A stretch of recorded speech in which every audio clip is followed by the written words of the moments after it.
Welcome to TYT. I'm your host, Anna Kasparian.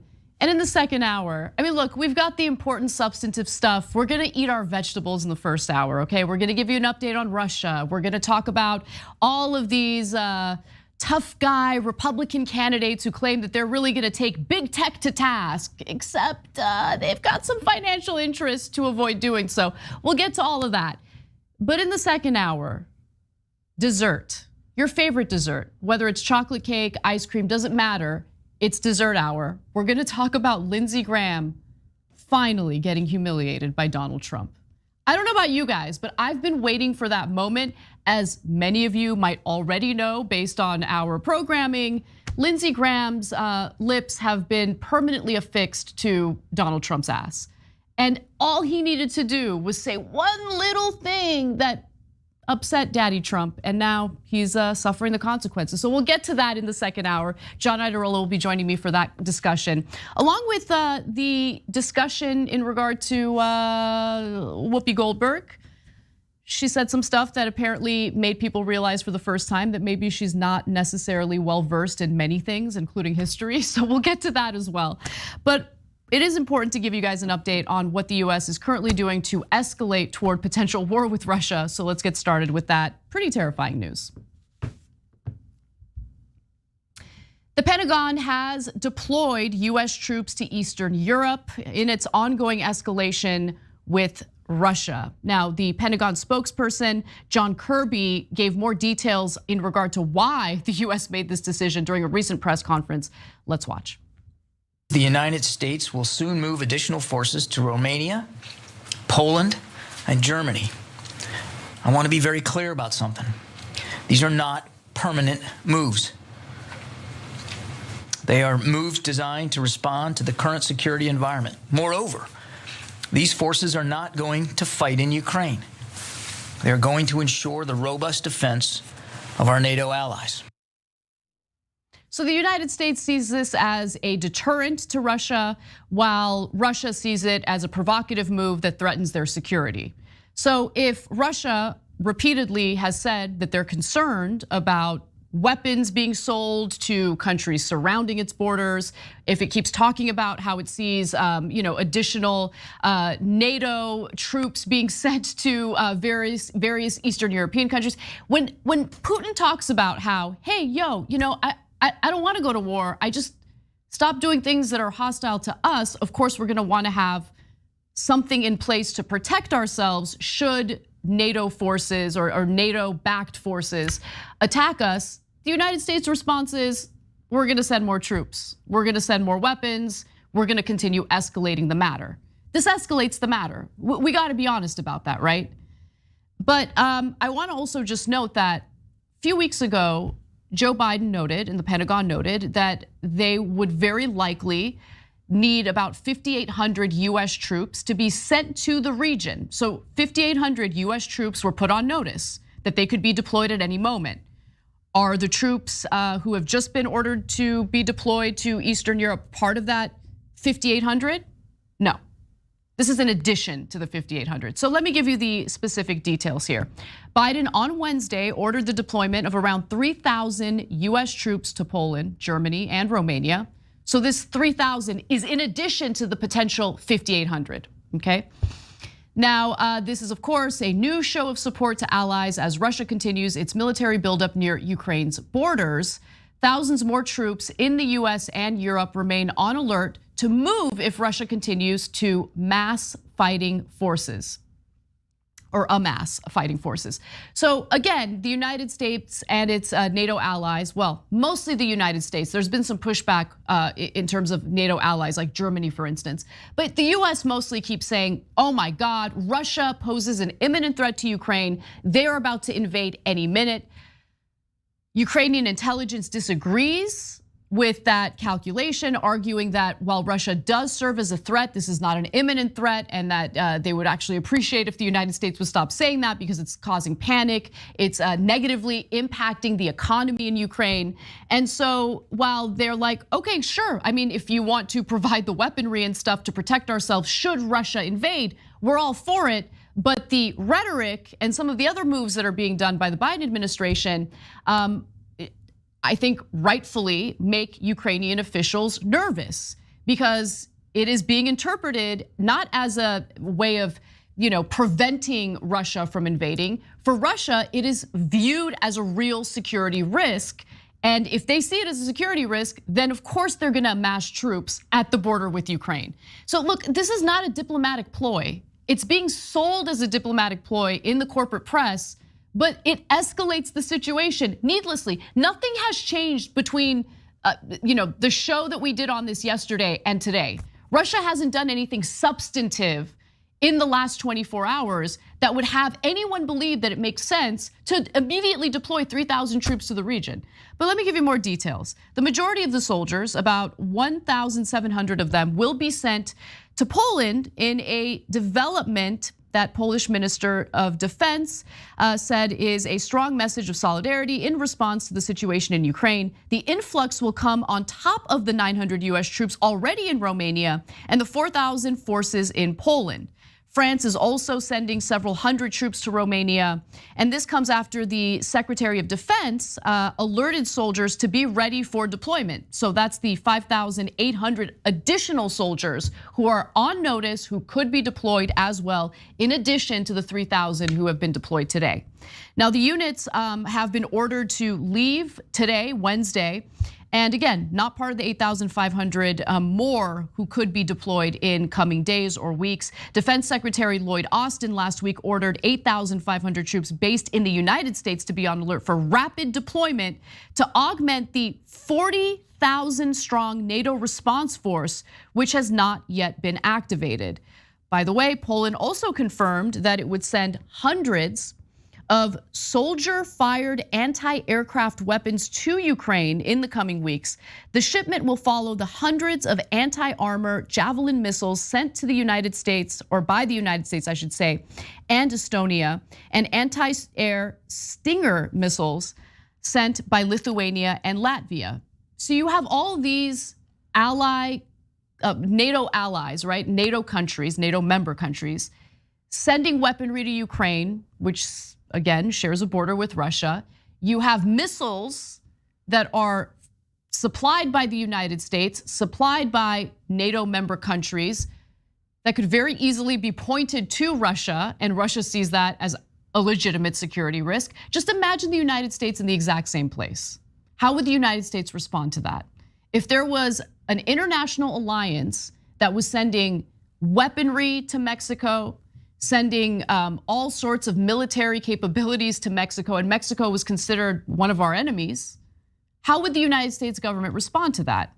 Would we maybe send soldiers to our border to secure it?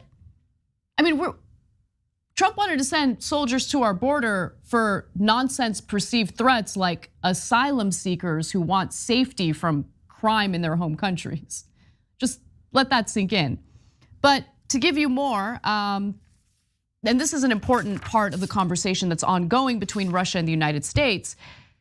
There are countries like Romania, for instance, that have missiles that could easily be directed toward Russia. Russia's concerned about that. Romania hosts a NATO missile defense system meant to shoot down ballistic missiles fired at Europe.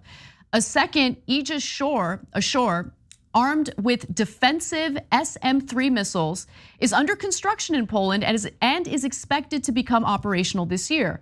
Moscow has long bristled at the radar and missile sites, claiming that they could quickly be converted to fire offensive missiles into Russia, charges the US and NATO have, of course, flatly denied. Now, before his press conference, there was an exchange between the United States and Russia in regard to the security concerns on both sides. So Russia made abundantly clear what their security concerns are. The United States responded to it. That document was leaked to the press, El País, I believe. And so Kirby, who is the spokesperson for the Pentagon, was asked to verify that document to ensure that it was actually a valid document that should be reported about and talked about. And so Kirby did in fact say, yeah, I confirm that is the real document. These are the communications we're having with Russia. Kirby confirmed that documents purported to be the US and NATO response to Russian demands. The documents say that Washington would be willing to discuss with Russia a transparency mechanism to confirm the absences of Tomahawk cruise missiles in these sites in Romania and Poland, right? Because again, that is what Russia's concerned about. And so this is good news. Kirby's like, yes, we're having these conversations. We are willing to offer some transparency so Russia understands that we're not trying to do something offensive. This is really just meant as a deterrent. But then immediately following that, you deploy 3,000 troops to Eastern Europe, which escalates the situation. So you can't on one hand say, no, we're having diplomatic talks and we're trying to de-escalate. We're totally trying to de-escalate, while simultaneously escalating the situation by sending more weaponry to various countries in the region, more weaponry to Ukraine, which I have less of a problem with if it's really just meant to help the country defend itself.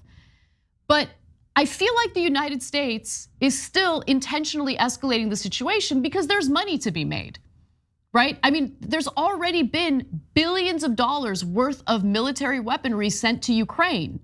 And even though this is a cause for concern, security concern for Russia, and even though the United States government knows that this escalates the matter, they continue escalating it. And so the real question is why? And why is it that corporate media seems to be on the same page every time when it comes to war, possible escalation toward war? In fact, let me give you a specific example. CNBC recently interviewed the CEO of Raytheon, who, by the way, was recently bragging about how much money Raytheon is likely to make as a result of this escalation toward Russia. And just pay attention to the framing of the question here, and more importantly, the way the CEO of Raytheon answers the question. Let's watch. Are we spending enough on defense? And do we have anything that would make it so if you inserted 8,000 American soldiers into Ukraine, they can stop 103,000 Russian soldiers? Yeah, I think obviously everybody understands the answer to that is it's more symbolic than it is strategic with 8,500 versus 100,000. Are we spending enough money on defense? I don't know. When you compare the money that we spend on defense versus all of the programs that desperately need to be funded so we can take care of Americans here within our own borders, I think our priorities are clearly a little messed up. But I just love that framing. It's just exactly what you can expect from corporate media. But remember, this is CNBC. This is all about, hey, how is Raytheon performing in the stock market? How will Raytheon benefit, raise more revenue as a result of this conflict with Russia? That's really what the point is here. CNBC is meant to help investors decide whether or not they want to invest in companies like Raytheon. So that's what this is all about. And of course, the CEO of Raytheon, massive private military contractor, says, well, the number of troops that we're thinking about sending over there is mostly symbolic, not strategic. What would be strategic exactly? Well, we've got more from that interview. Let's watch. Well, our core mission, of course, we're about supporting the warfighter and helping our allies and our country defend democracy around the world. We've got the technologies to help in these engagements, whether it's the Patriot system, some of the radar systems, some of the other effectors that we have. But at the end of the day, we have a strong defense as a deterrent to try and prevent things like this from spinning out of control. So the hope is we don't end up with a hot war. So look, my overall take is there is a financial incentive to engage in this new Cold War with Russia. And it is an irresponsible and incredibly dangerous thing to do, especially when you consider that all it really takes is one mistake and then you do enter a hot war. We're talking about serious military weaponry. We're talking about several countries involved in that region. We're talking about, the United States putting out all sorts of accusations that Ukraine is trying to push back against. But it's amazing how little Americans and the American government cares about what Ukrainian intelligence says or what the Ukrainian president has to say about the rhetoric coming from the United States. Look, I want to be clear. Sure, of course it's important to protect a country like Ukraine from being invaded, right? I think that there's a legitimate debate to be had in regard to what the United States role should be in that regard, right? Because we've gotten involved in all sorts of international conflicts with the intention of protecting human rights or ensuring that various countries can maintain their sovereignty. And things don't typically work out so well. So I think there is a legitimate debate as to whether or not the United States should be involved at all. But that debate isn't even ever had. We just go for it as if we need to be the ones who police the world. Okay, fine. But then the claim that we're doing this in a diplomatic way, the claim that we're doing this in an effort to de-escalate the situation is ridiculous, because that is not what we're doing. We're doing the exact opposite of that. I would like to de-escalate the situation. That is not the same as saying I would like to see Russia invade Ukraine. Some people like to conflate those two opinions. My opinion is, hey, don't want Russia to invade Ukraine. I also would like to prevent a hot war. So why don't we find strategies to de-escalate? Offering transparency in regard to what NATO allies are doing sounds great. Sounds like that actually is a diplomatic path forward. But you immediately counter that diplomatic path by escalating the situation with more weapons and obviously with more deployed troops. So that's my take on it. We'll see how this all plays out. I do think that this is an effort to just redistribute money to defense contractors, engage in a Cold War, an arms buildup. These corporations will get to benefit from it, and hopefully we can prevent things from devolving further into a hot war. But again, it's incredibly irresponsible, and I would just ask that we actually pay attention to what Ukraine is saying. US officials have repeatedly warned that a Russian invasion in Ukraine is imminent, while Ukrainian officials have urged calm. Ukrainian President Vladimir Zelensky has criticized Western descriptions of the threat as undermining Ukrainians' faith in their government and stoking economic panic across the nation.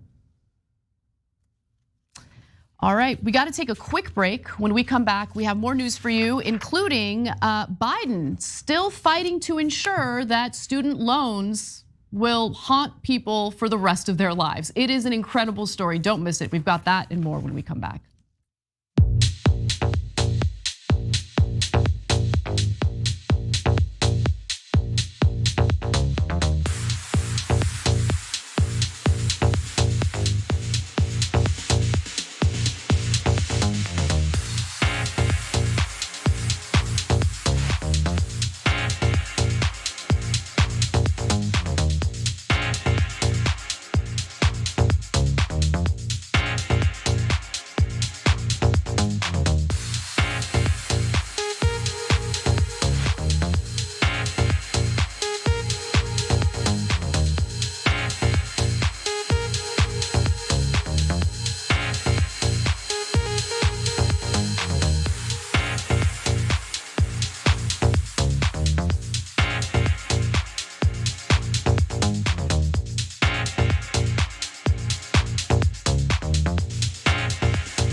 Hey everyone, welcome back to our social break. I actually want to read a comment in our super chat section from someone who disagrees with me.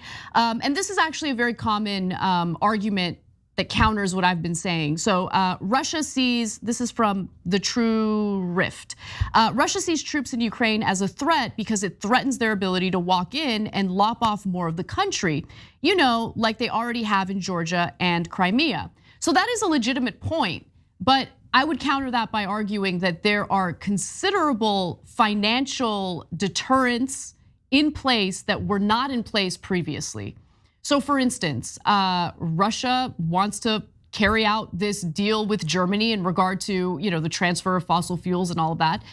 They will stand to lose that deal, which is huge if they go ahead and invade Ukraine. There are other deterrents in place as well, including the United States threatening to cut Russia out from the global markets. The same thing that it did to Iran, which has thrown Iran back to the dark ages. I mean, it has been a complete and utter disaster for Iran, and of course Russia wants to avoid that. There are, I think, pretty successful deterrents in place already, but all of a sudden the United States is escalating the situation further.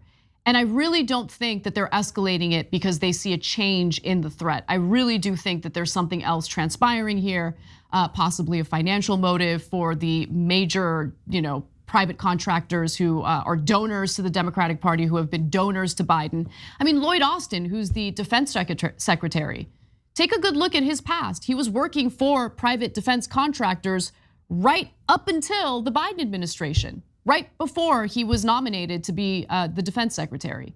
He still has cozy ties with the very people who are gonna profit off of this escalation. So just incentives, disincentives. But it's okay to disagree.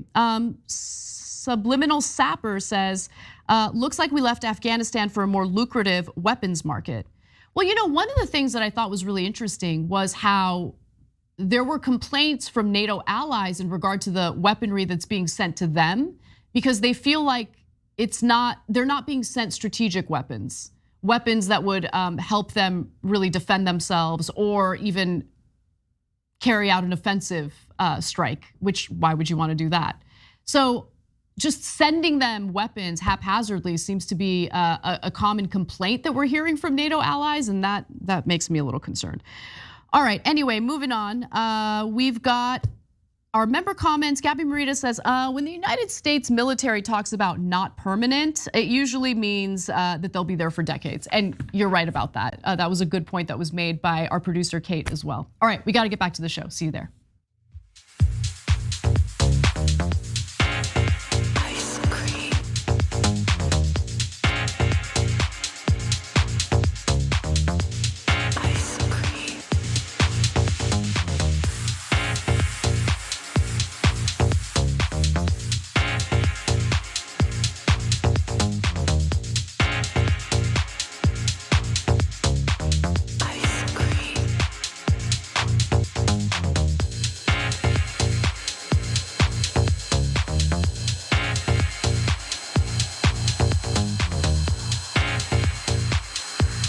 In our members only bonus episode today, John Idarola will be joining me. Oftentimes we talk about some personal stories, we share some home improvement projects we're working on, and it's been a while since I've done a home improvement project. So for our members, I'm gonna be sharing something that I've been working on in my place, and we also have a fun story about ballsack news. Ballsack news is a thing, and some people do take it seriously, namely Fox News, which got trolled. It's such a great story. So you can become a member by going to YouTube, by going to tyt.com/join, or if you're on YouTube, just click on that join button and you can join that way. And special thanks to our members who keep us afloat, who keep us sustainable, and keep us honest. We love you guys.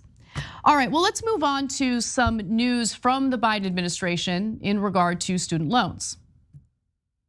Joe Biden claimed that he was willing to cancel up to $10,000 in student loans to really help students out with this ever-growing student loan debt crisis that we're experiencing in this country. About $1.7 trillion of outstanding student loan debt. It is insane. But he has reneged on that promise, as modest as that promise was. And now it turns out that the Biden administration is getting involved in a case where a judge actually decided to discharge hundreds of thousands of dollars of student loan debt for someone who is not healthy enough to pay it back. The fact that the Education Department under the Biden administration has filed an appeal in that case tells you quite a bit. So first, before I get to what the Biden administration is doing, I think it's important to give you context about the case. So it involves a student, a former student who has graduated back in 2010, who's suffering from some very serious health issues and as a result is not gainfully employed and can't pay back loans. Now on January 14th, a federal judge in Biden's home state of Delaware moved to eliminate nearly $100,000 in student loan debt held by this 35-year-old epileptic man. In response, the Justice Department filed a notice of appeal in the case on behalf of Education Secretary Miguel Cardona. Why would you do that? We're talking about someone who is not healthy enough to earn a living to pay back those loans. Why would you appeal the judge's decision? Well, let's give you more details on just how difficult it would be for this student to be able to pay back his loans. A bankruptcy judge found that Ryan Wolfson, who held nearly $100,000 in student loan debt, faced undue hardship due to the debt and eliminated all of it. According to the lawsuit, Wolfson graduated from Penn State back in 2010 and struggled to find full-time employment. In 2019, while Wolfson was working full-time driving for Uber, Lyft, and Grubhub, he suffered a seizure while driving and totaled his vehicle. I mean, it is an incredibly depressing story. I mean, my heart goes out to this guy. He's doing what he can. He's trying so hard, but because of his health issues, because of the fact that he has these seizures, he's unable to be gainfully employed. And to make matters worse, he's got this $100,000 debt on his shoulders, holding him down, and he's filing for bankruptcy. And because of Biden's bankruptcy bill years ago, students are unable to discharge their student loan debt even if they file for bankruptcy. The only way you can do it is if you can prove that there is an undue burden that prevents you from being able to pay it back. And even though it is incredibly rare for a judge to side with the individual with the loans, in this particular case, the judge is like, yo, your situation is terrible. You're not gonna be able to pay back these loans. I'm gonna help you discharge them through your bankruptcy. The evidence shows, wrote the judge, that despite considerable effort, Wolfson has been chronically or underemployed since graduating from college, that his sporadic full-time employment has consisted of low-paying gig work or jobs with little prospect of advancement, and that he has avoided living in abject poverty only through significant financial support from his father. The record further shows that Wolfson's career prospects are unlikely to materially improve over time, and thus his inability to pay his student loan debt will persist. And by the way, just how hard is it to prove that you have an undue burden, or undue hardship that prevents you from being able to pay back your loans? The standard is incredibly high. And the reason why the standard is incredibly high is because Biden fought for that standard to be high as he was championing his bankruptcy bill. Federal circuit courts have interpreted this language in different cases to demand that debtors show a certainty of hopelessness or intolerable difficulties or a total incapacity to repay. Now, if I were part of Biden's administration, I would fight pretty aggressively to not appeal the judge's decision here because it's just needlessly cruel. It's so gratuitous, it's so unnecessary. It's so rare for a judge to side with the student debtor in cases like this. And this judge, I believe, made the right choice. But the Biden administration ain't having it. They decided to appeal. So I don't know what the Biden administration is doing, because it turns out that the reason why this appeal happened in the first place is because there is a Trump administration leftover that the Biden administration has refused to replace. So in its first year, this is graphic 6, in its first year, the Biden administration also routinely fought such attempts by people who hold student debt to have it relieved in bankruptcy court. Assistant US Attorney Jacob Laxon, who filed the appeal in Wolfson's case, was appointed by a Trump holdover in the Justice Department. How about we get rid of that Trump holdover in the Justice Department? Why isn't Biden doing that immediately? And the blame could fall to Attorney General Merrick Garland, as the Attorney General is supposed to appoint assistant US attorneys, explained Hannah Story Brown, a researcher at the Revolving Door Project, an executive branch watchdog. But they can functionally be appointed by their local US attorney, who in Laxon's case is Trump appointee David Weiss, the only Trump appointed US attorney not asked to resign when Biden took office. So why? Like, why is he still there?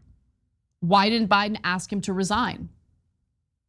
I mean, it's definitely not a good look for Biden when you put this all in context. When you consider the fact that he's the one who pushed for and succeeded in getting past that bankruptcy bill that turned students into indentured servants, that made the student loan debt issue so much bigger, a giant crisis in this country.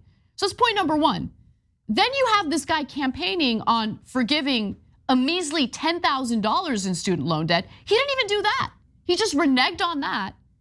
And then he doesn't even have, he doesn't have the time. What can he do? He doesn't have the time to ask a Trump appointee to resign so we ensure that the education department doesn't appeal a judge's decision involving a student who has $100,000 in student loan debt, who has cerebral palsy and does not have the ability to pay that loan back. I mean, Democrats are looking for any scapegoat, anyone to blame for their lack of popularity, for Biden's sagging approval ratings. But they have no one to blame but themselves. What is Biden doing? Like, what is he busy doing right now? Ask that clown to resign. I mean, this is incredibly disgusting. And by the way, thank you to the Daily Poster for reporting on this story. Otherwise, we wouldn't know about this. We wouldn't know that there's a Trump appointee still working in the education department and appealing these cases to the detriment of students who are suffering from serious health issues. All right, this next story is a difficult one, but we have a history of being very supportive of BLM on the show. And so it's important to share this information with you, to be honest, and to make sure that you guys are fully informed on everything. So a new piece in the New York Magazine looks into some pretty worrisome financial issues involved in BLM, Black Lives Matter. Now, there have been accusations against the founder, Patrisse Cullors, involving, essentially self-dealing, using some of the charitable donations to Black Lives Matter for her own purposes. Those were stories that I mostly ignored, brushed off. As we know, BLM has been attacked and targeted by the right wing since the very beginning. But all of a sudden, the New York Magazine came out with this piece that was well-researched, well-sourced, and was also written by an African-American journalist who has been a victim of police violence himself. And so I wanted to hear what his story was, what this story was, and what he found through his reporting. And the findings are worrisome, but I will say this. The biggest issue that I see is the lack of transparency in regard to the money that was raised by Black Lives Matter, and more importantly, where that money was spent. There could be an explanation for a lot of what was written here, but it's really difficult to find an explanation when there's a lack of transparency in regard to the money. So with that said, I do want to give you some specific details, some excerpts from the piece, and we'll start with what local activists have been saying about Black Lives Matter behind the scenes. Some local activists contend that little of the money raised at the national level makes its way to their organizations or to the families of Black people killed by police. In November of 2020, 10 chapters of the Black Lives Matter Global Network Foundation issued a public call for greater financial accountability. In fact, their statement said this, they were very clear. For years, there has been inquiry regarding the financial operations of Black Lives Matter Global Network Foundation, and no acceptable process of either public or internal transparency about the unknown millions of dollars donated to the organization, which has certainly increased during the time of pandemic and rebellion. And we're gonna get to specific numbers in just a moment. But in response to that criticism, in response to that statement, Black Lives Matter did what I think is the right thing. They finally were a little more transparent. Now, here's what we learned through the report that they released about a year ago. So the Black Lives Matter Global Network Foundation said it had raised more than $90 million in 2020. It incurred $8.4 million in operating expenses, distributed $21.7 million in grants to more than 30 organizations, and retained some $60 million in its coffers. So that did not quiet the critics. In fact, it led to more questions, and unfortunately, it was not followed up with more transparency. And so, who are the critics? What are they saying? These two excerpts really stood out to me in the piece. And I do want to give credit to the reporter here, Sean Campbell, who did the reporting, who wrote this story. Please check out the full piece. We'll include a link in the description box. After the report was published, 2 activists in Ferguson, Missouri, Tori Russell and Michael Brown Sr., whose son was killed by a police officer there in 2014, posted a video demanding $20 million for local programs and organizers. The movement that has been catapulted into the limelight has forgotten about Ferguson and the freedom fighters who have literally given their lives to the struggle, Russell said. So that was one of the criticisms following the release of that report. This next one is the one I'm the most worried about. So a few weeks later, in March of 2021, 2 mothers of victims of police violence, Lisa Simpson and Samaria Rice, released a statement calling for Black Lives Matter and others to stop capitalizing on their suffering. We don't want or need y'all parading in the streets, accumulating donations, platforms, movie deals, etc., off the death of our loved ones, while the families and communities are left clueless and broken, they wrote. Don't say our loved ones' names, period. That's our truth. So a lot of money was raised. Where did the money go? Why is there a lack of transparency in regard to those very questions? And I think that the very victims of police brutality and police violence deserve to know. They deserve to know. Now, Patrisse Cullors, who was the head of Black Lives Matter, has since stepped down. She said she wanted to focus on other projects, speaking engagements. She's working on a book and all of that. And so there's the other issue of, well, who do we go to? Like, where's the accountability? This now feels like a leaderless movement.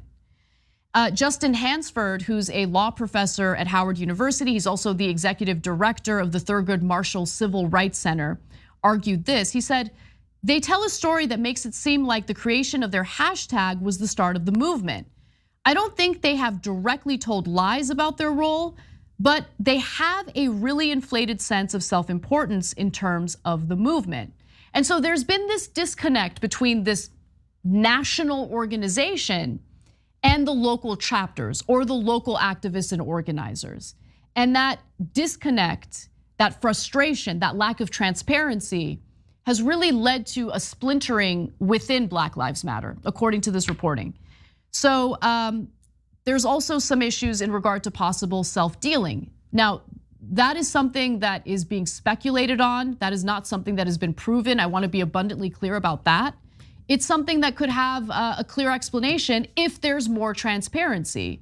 But unfortunately, there isn't transparency and people are left speculating or guessing as to what's really going on here.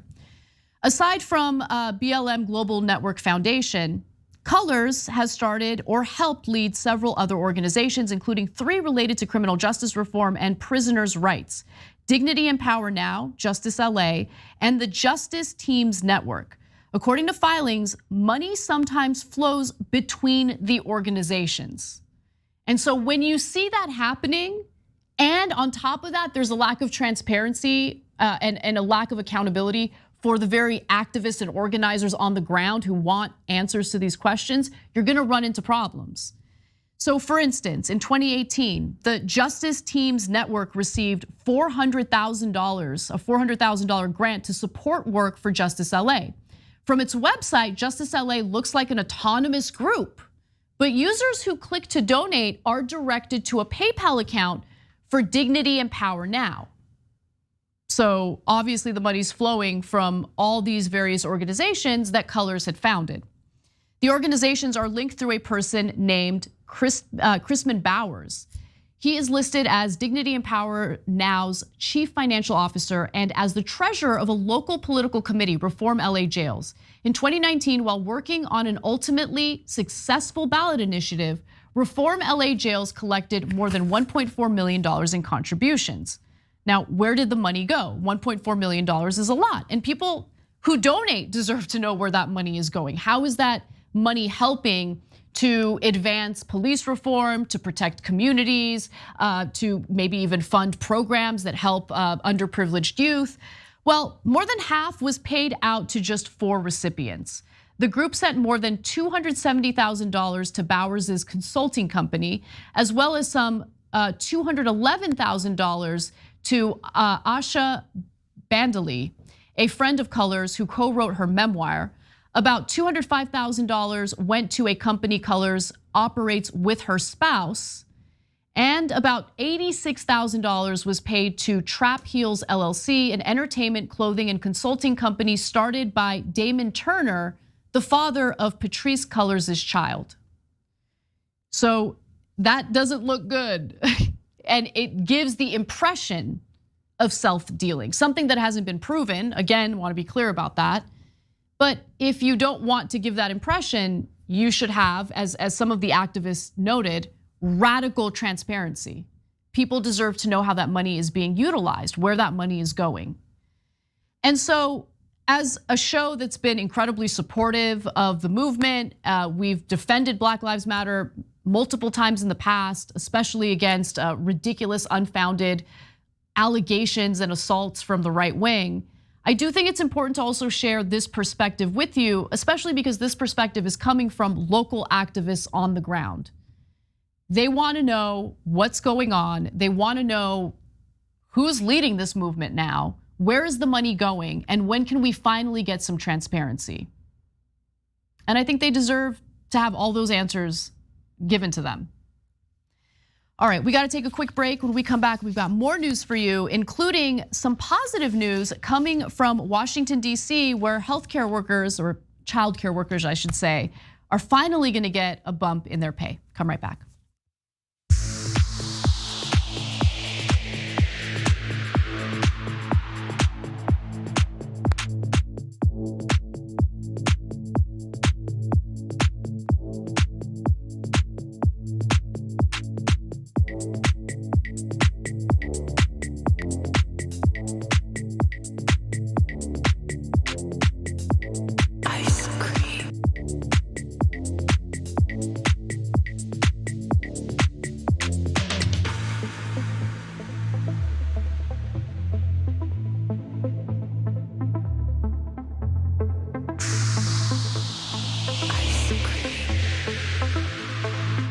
Welcome back to the show. Anna Kasparian with you. All right, so I actually want to start off with our member comments where John Bogino helps me like breathe a sigh of relief. He says, hi Anna, thank you for reporting on the BLM story. This kind of news is hard to hear, but in my opinion, knowing is always better than not knowing. Much love. Thank you for that, because it was a hard story for me to read about. As I told you guys, I'd been rejecting previous accusations, especially because I'm skeptical of the sources that it came from.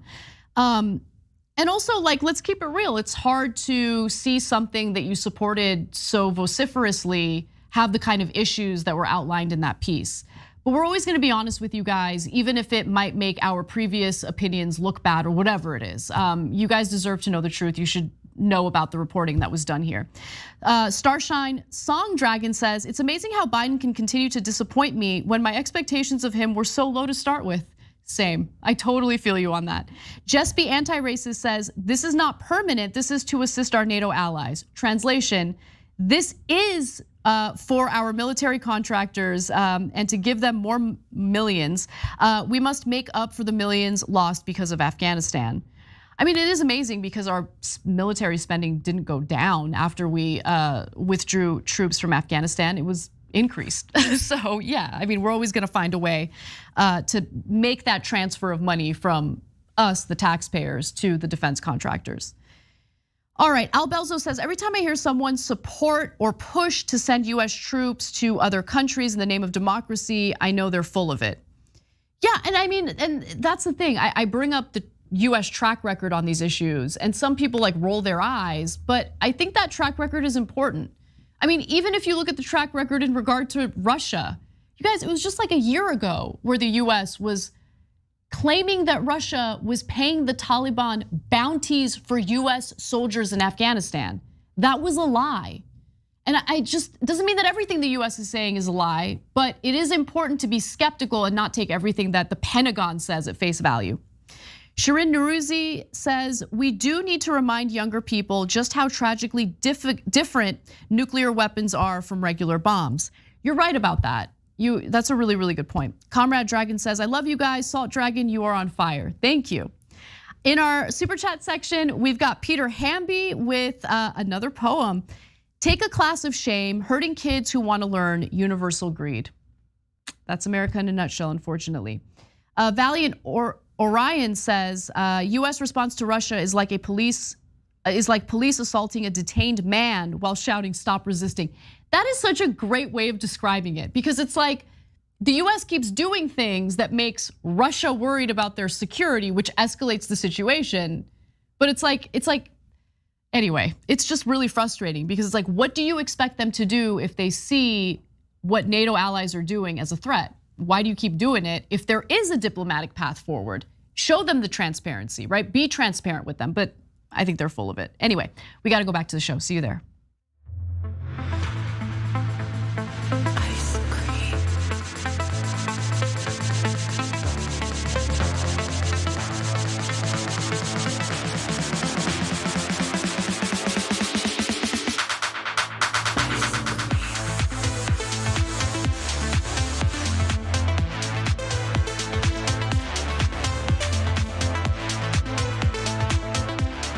Ladies and gentlemen, I hope you had your glow sticks ready for today's show. DJ Bart Kyle on the ones and twos. I love it when he's playing the music that I enjoy.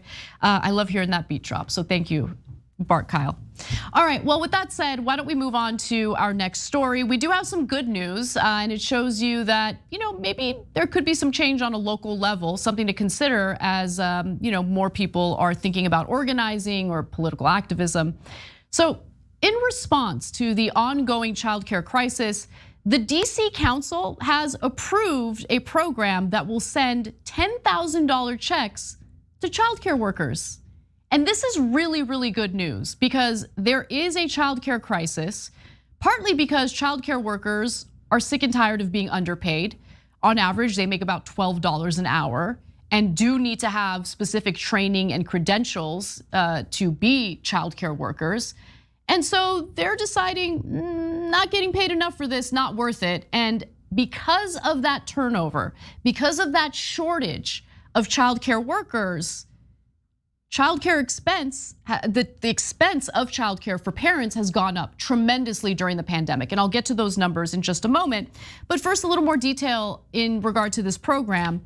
So what they're doing is the council raised taxes. Smart, very smart. So the council raised taxes on the city's highest earners last year, and the members voted at that time to set aside $53 million in the first year of that tax to somehow raise the pay of daycare workers, saying that their work was vital to the city's families, but not sufficiently compensated by their current salaries. And they were right about that. I love the way that they carried this out. Hey, why don't we raise taxes on the highest earners? They can afford to pay their fair share, and we redistribute that money in some way to the childcare workers to make up for the fact that they're severely underpaid. Now, at the time when they had passed this proposal to raise the taxes on high earners and create this $53 million fund, they didn't know exactly how they were gonna send that money or get that money to the childcare workers. Were they gonna fund childcare centers and encourage them to raise wages? What were they gonna do? They didn't know. But now they've decided for the first year of the program, let's just send them $10,000 checks. And I love it. I think that's the most efficient way to do this. I think it's the smartest way to do this. Just send them the direct checks. Now, childcare workers in the DC area would need to apply for them, and then the money can be sent to them either in payments or one lump sum. This year, to make the workers get the money quickly, which I think is really important, the council is going to give the payment directly to any eligible daycare worker who applies for it.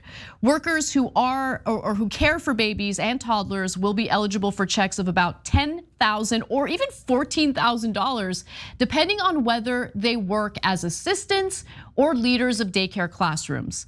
I absolutely love this. And look, this has been an ongoing crisis. I mean, it was an ongoing crisis prior to the pandemic, and it was further exacerbated during the pandemic. In fact, PBS did a fantastic documentary about this that'll help you understand the gravity of the issue in more detail. Let's take a quick look.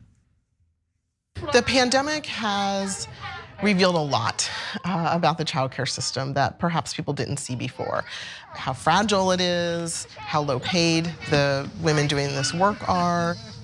But I'm not convinced that people really understand the disparities and pay gaps that exist in the childcare system.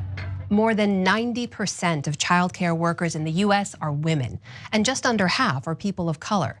On average, they earn only $12 an hour. Most do not receive benefits, and about half are on public assistance. And so when there is a shortage of workers because they're underpaid and they're not going to take it anymore, they might move on to a different career path, then there is a short supply of childcare, which parents desperately need in order to go back to work, namely mothers. And that has been a huge problem during the pandemic. Since there's a shortage of, childcare options right now, mothers can't pay for the childcare, which means that they can't go back to work. And so it has a domino effect in the economy. This next clip explains that in greater detail. A lot of women, when asked directly whether or not childcare was a factor, we found that upwards of 25% of those who lost their job said it was solely because of childcare. And even though the economy is recovering, many women still can't return to their jobs. It's definitely the case that the lack of childcare is holding the economy back from its full potential. The degree to which childcare is holding us back compared to other factors like the lack of vaccination or the spread of the Delta variant, that's really hard to say. But we do know that the lack of childcare is certainly holding individual women back and also harming their families in terms of the loss of income. And the incredible thing about all of this is that on one hand, you have lawmakers, namely GOP lawmakers, arguing that we got to get people back to work. What's going on? All right, all these people who haven't gone back to work yet, what are they doing? Just sitting on their butts, like not wanting to work? Look at these couch potatoes. Look at these bums. But these are people who don't have very many options when it comes to their children, because we are the only developed nation that absolutely abandons parents after they give birth. I mean, we abandon parents before they give birth. During the pregnancy process, we don't even really offer much support. But you can't have a functioning society where on one hand, you want to force everyone who gets pregnant to carry that pregnancy to term. That's like the GOP dream. You want to force those mothers to go back to work, but you don't want to offer any support in regard to childcare. How does that make any sense? And then to make matters worse, you'll have proposals from the federal government that would require funding, right? So Biden's Build Back Better agenda tried to tackle childcare. But we would need to raise taxes on the wealthy, right? In order to pay for those kinds of programs. But the wealthy, meaning the business owners, the executives, the shareholders, all of those people, they don't want to see their taxes go up, but they want all those workers back at work. You guys see that tension, that endless conflict in this insane, broken system?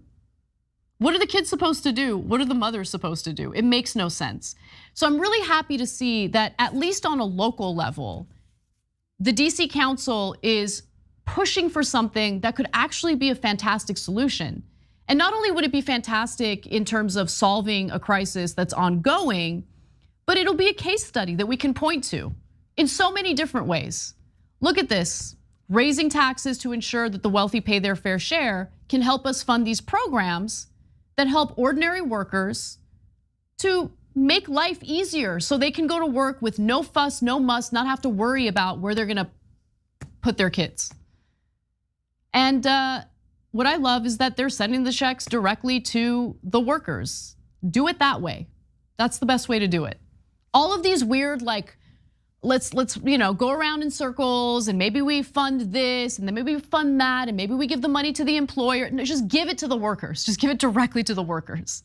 They're underpaid, they're underpaid. Why get a middleman in there? Just send it directly to the workers, and that's what they're doing, at least in the first year of this program, and I love it. So some good news out of DC. Hopefully this kind of thinking takes off in other local governments, but we'll see about that.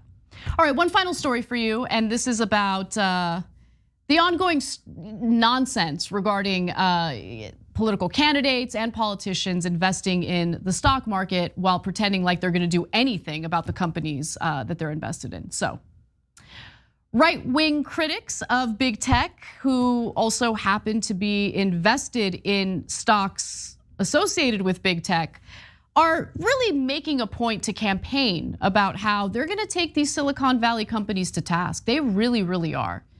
And I think this story is an instructive one. I think it's an important one because it'll help you be savvier in sussing out who's real and who's full of it when they're running for any elected office. What are their financial motives? You don't really have to do any speculating about what's in their heart or what's in their mind. You can just take a good hard look at their behavior. And in this case, we got a ton of GOP candidates who claim that they're going to regulate or break up Silicon Valley companies while simultaneously investing significantly in those companies. So let's start off with the great state of Ohio. In Ohio, former state GOP chairwoman Jane Timken has called big tech an arm of the Democrat Party and said that their immunity privileges must be stripped. In May, after Facebook said it would keep former President Trump's account suspended until at least 2023, she said the censorship of conservatives must end. It must end.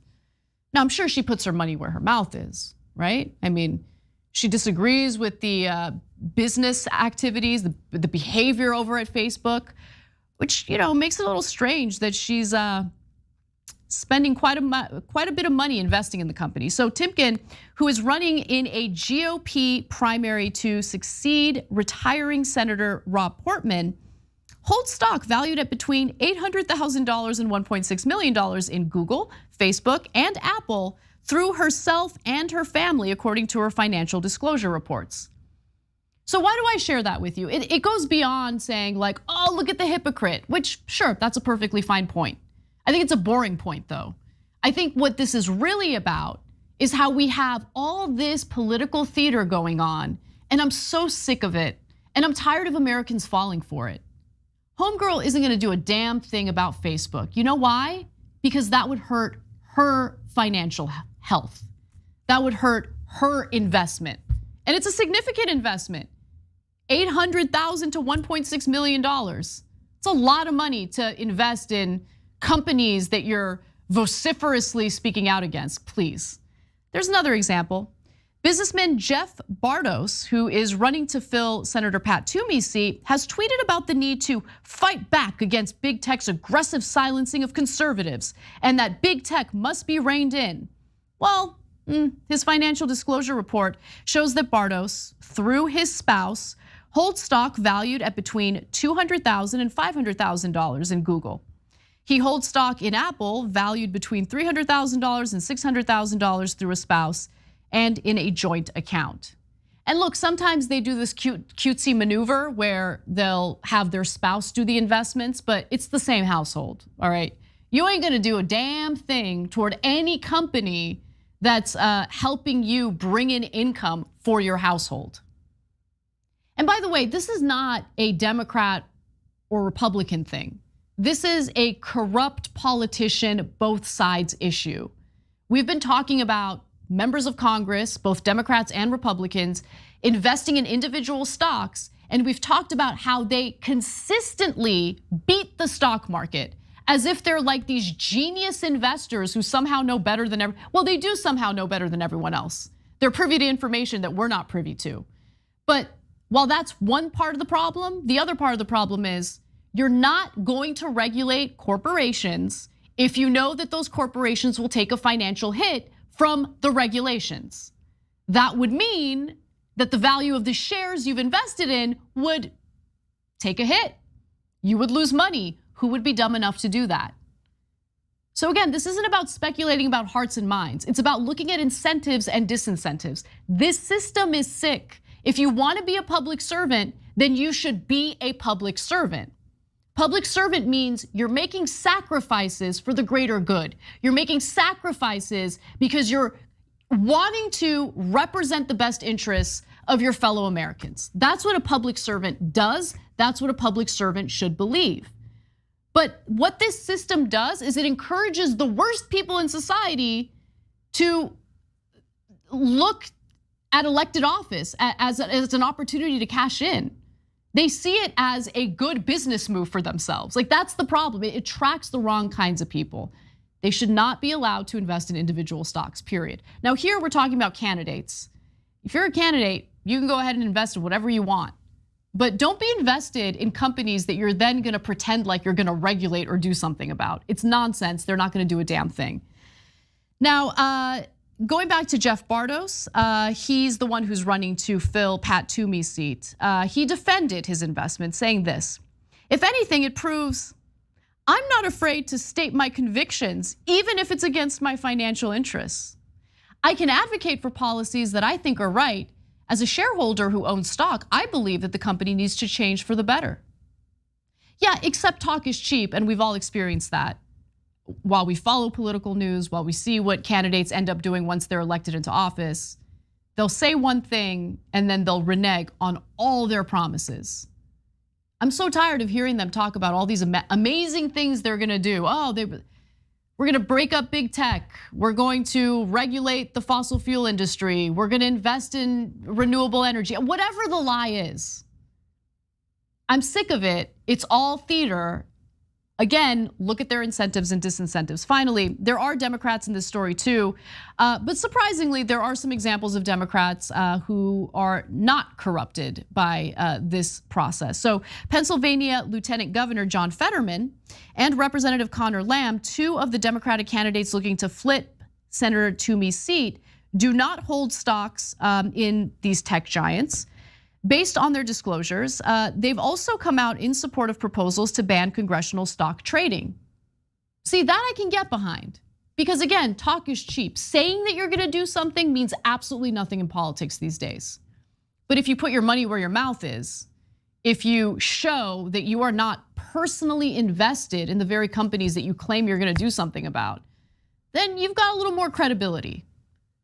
So, just thought that was a fascinating story. Of course, this is the kind of stuff that goes by the wayside. When we talk about corruption, it definitely exists in the form of unlimited campaign donations from the wealthy to political candidates and congressional lawmakers. But that's just one side of the story. The thing that they care about, I would argue more, is their household income and how much money they're personally making off of being invested in individual stocks. That is a massive conflict of interest. It absolutely should be banned. And unless we do that, really any discussion about policy is just a moot point. All right, we gotta take a break. When we come back, John Iadarola will be joining me to talk about the whole Whoopi debacle. We'll also talk about Lindsey Graham getting humiliated by Donald Trump, one of my favorite stories of the day. Come right back.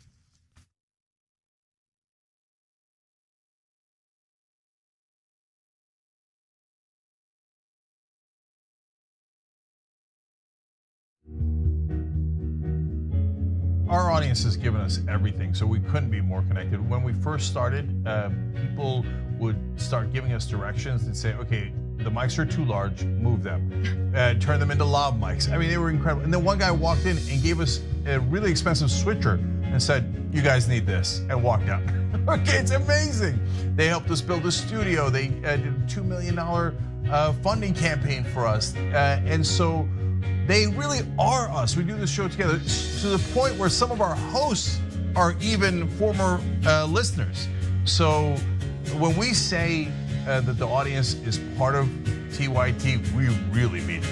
I think what the audience also appreciates is especially if they're members, they really get an inside look into who we are, our personal lives, what drives and motivates us. It goes beyond just storytelling. I think that what we do is allow our viewers and our listeners into our daily lives, and we give them kind of like this inside look into everything that we're passionate about and why it is that we're doing what we're doing, right? Like the motivation behind what we're doing, I think is important for our audience to know, and we're not shy about sharing that with them. And it's different from what people typically see in legacy media outlets, where everything is kind of dry and robotic and there's really no personality or authenticity that comes along with it. Oftentimes when we're doing the show, I don't really think of it as me telling them stories. I think of it as us having a mutual respect and conversation with one another. And as I said earlier, I mean, not only do I feel that through the work I do, I'm informing our audience, but they inform me oftentimes as well. You know, they'll pitch stories to us. They'll tell us, you know, a certain perspective or angle to a story that we might have missed. And I love it. Our TYT audience has been building this show and this network with us for 20 years. Now we're expanding and connecting our audience around the world in even more exciting and powerful ways. Look, I don't want you to miss another petition, poll, community conversation, or TYT segment. Connect with informed, passionate, and compassionate progressives, and even new progressives. They're joining our movement every day. This is gonna be amazing when we work together. So our community members are learning together, they're building lifelong relationships, and even politically organizing together. Here's what Power Slave Wolf has to say as they begin interacting with our community after making TYT their #1 trusted news source. Quote, I've been a TYT viewer since the Obama years and have since found them to be a far more trustworthy news source than most TV news outlets. Away from viewing TYT, I'm a musician, electric bass guitar, sim racer, satire enthusiast, and rollerblader, the latter being my main means of intense exercise. TYT, my local news, none of the stations in my area are Sinclair owned as far as I know, and comedy style news shows are my trusted news sources. The former and the latter both having something in common in that both have something that TV news sorely lacks, a very low tolerance for BS. So sign up for free at tyt.com/community. We're making it easier to connect, stay informed, and even take action.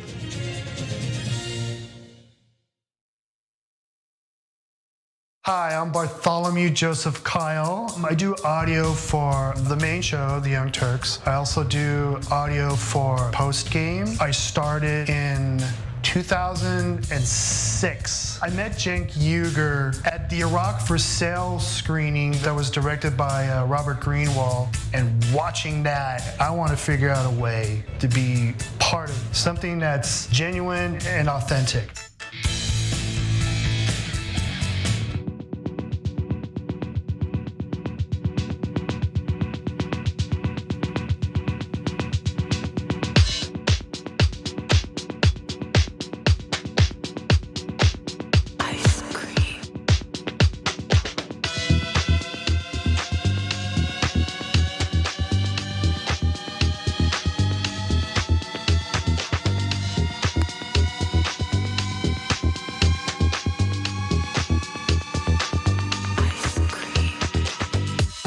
Welcome back.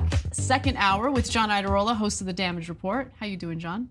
I was already doing good, and then you told me that you were really excited for the second hour, so I'm even more hyped now. Oh, the second hour is fantastic. I hope so. I like all of the stories. You know, sometimes the news is like, this news cycle is not so great. And you're like, all right, fine, put the story in there. I know, and we have to pretend. I was just doing that a minute ago. Were you? But I'm glad that you don't have to. No, I'm kidding. No, the news is interesting. All right, so let's start off. Well, this one, I mean, I wasn't looking forward to talking about, mostly because it's such a touchy subject, but let's get in trouble. Worth discussing. Okay, so Whoopi Goldberg has been suspended from The View following her statements in regard to the Holocaust. Now, context is everything. We're gonna give you all the details. This story has been developing over a few days now. But it all started when the ladies of The View were engaging in a pretty heated debate about Mouse, which is an award-winning Holocaust graphic novel that's been banned from Tennessee schools. The Tennessee School Board has banned it. And so it's this ongoing censorship movement by the right wing, the very people who claim that they're against cancel culture. They're trying to wipe away books that have been written by authors who are Black, women, LGBTQ community, it doesn't matter. Anyone who's different, they want those books erased. So they're having a debate about this. And Whoopi Goldberg argued that the Holocaust is not about race, or was not about race, and she blamed something else instead. So here's what the statement was, here's what got her in trouble, and then we'll give you the rest. Holocaust isn't about race. No. It's not about maybe race. ethnicity. Well, they No, consider it's Jews about a different race. But it's not about race. It's not about race. What is it about? Because it's about man's inhumanity to man. That's what it's about. But it's about white supremacy. It's about but going it's after not, it's Jews not about and race. gypsies But these are two Romas. white groups of people. Well, they go after black people see too. them as white And they men. went But you're after missing the homosexuals. point. You're Yeah. missing the point. Yeah. The minute you turn it into race, it goes down this alley. Let's talk about it for what it is. It's how people treat each other. It's a problem. It doesn't matter if you're black or white, because black, white, Jews, everybody eats each other. So the Holocaust was about race because Hitler and the Nazis saw Jews as a different and inferior race. That was what it was about. And look, I think it's important because I can see what Whoopi was like. I can see the point that she was trying to make. Okay, let me just back up for a second and put things in more context. I don't think Whoopi Goldberg is very smart. Sorry, we've criticized her in different contexts before, and she just. Maybe smart is not the right word. She is not knowledgeable about the things that she argues about. That is a better way of putting it. I don't watch enough to have any idea about her overall level of intelligence. Yeah, intelligence is not the right way to put it because I think that she is a perfectly smart person, but she tends to speak out of a place of ignorance a lot. And I've seen enough of The View to share that opinion. I haven't. Yeah. I know that they have to comment on a lot of different things, and they're not. It's not John Oliver. They're not prepping for 3 weeks to talk about, like flood insurance. It is more casual, definitely. So they're more likely to fall into holes like that. Yeah, so I think what she was trying to do there was make like some point about humanity. And I don't think it came from a bad place. That's what I'm trying to say. I don't think that there was malicious intent. I don't think that she's an anti-Semite. She wasn't denying the Holocaust. She wasn't denying the Holocaust. I honestly, like when this story first broke and I saw that, I was like, it's kind of a dumb thing to say, but I don't think it's malicious, and I moved on. But it's like, further devolved from there, so. Yeah, it's like pointlessly attempting to be deeper, cleverer than you're capable of being in the moment. Because there definitely is something about the sort of primal willingness of individuals and groups of humans to be inhuman to others. Also, it was about race. Yeah. It wasn't just about race. There was a lot of homophobia, there was a lot of xenophobia against people from outside of that country. There was a lot of different hatreds all lumped together, but there was also a ton of racism and anti-Semitism. And it's not just, well, it was two white groups. That is a thing that gets argued about. I think it's insane, but it's also not like this isn't following on literally thousands of years of anti-Semitism baked into most of Europe. It was just thoughtless in a lot of different ways. And again, I agree that I don't think it's not the same as like, well, I think they're exaggerating the Holocaust. It's not that, and I don't think there was ill intent. I actually dislike the things that she said afterward to try to nuance it more. I feel like she could have just apologized and tried to learn. Well, okay. But the initial comment, I think she was in over her head, but not from a place of evil. Yeah, I think we agree. I think we just agree. We have the same take on the initial statement. Now let's get to how she kind of made the situation worse. Now she apologized immediately after that episode. She goes on Twitter, she apologizes, but she then kind of undid her own apology while appearing on Colbert's show. She said this: I thought it was a salient discussion because as a black person, I think of race as being something that I can see. So I see you and I know what race you are. And that discussion was about how I felt about that. People were very angry and they said, no, we are a race. And I understand, I felt differently. So at that point. It's just ignorant, it's ignorant. Yeah, and it's not like the thing that's frustrating about it is that there are definitely components of, we could get into a conversation about passing and about where the constructed lines of race fall, but then you have things like, like the one drop principle in American history. And there is a lot of conversation there. But to say that Jewish individuals can't identify as a race, or to believe that in the current era or in 1930s and 1940s era Germany, there wasn't any capacity to tell from a glance that someone might be Jewish or not, there's just a lot of layers of ignorance there. Yeah, and you know what? I'm actually gonna go back to something you said earlier. I get that this isn't like PBS Frontline News. I get it. But they weigh in on heavy topics. Yeah. Every single morning or every single day. And they have a large audience. The New York Times has referred to The View as the most important political show in the country. I'm not even exaggerating. Which clearly is Fox and Friends, so that was ignorance too, but. And so, look, I'm sorry, you do have a responsibility. The producers and the hosts of that show have a responsibility to be informed on what they're talking about, right? So I'm kind of tired of like, oh, there's gaggle of gals, they're just, it's not a serious news show, except they're weighing in on things and people trust them. People turn to them for their opinions and believe in what they're saying. And I think that is a problem. If you're gonna weigh in on heavy topics like this, just please make sure that you're speaking from a knowledgeable place. And if you don't know what you're talking about, it's okay to not say anything at all. It's okay to not like try to make some random profound point. Like anyway. Well, it's very similar to what we said about Rogan. Yeah, You may want to just have a potted up chat show or whatever, but millions of people listen to you and you choose to talk about things that are literally life and death. Yep.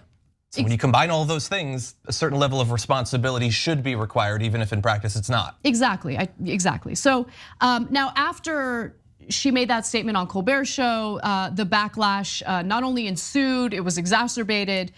So the ADL had released a statement. This is the CEO of the Anti-Defamation League. He says, the Holocaust was about the Nazis' systemic annihilation of the Jewish people, who they deemed to be an inferior race. They dehumanized them and used their racist propaganda to justify slaughtering 6 million Jews. Holocaust distortion is dangerous.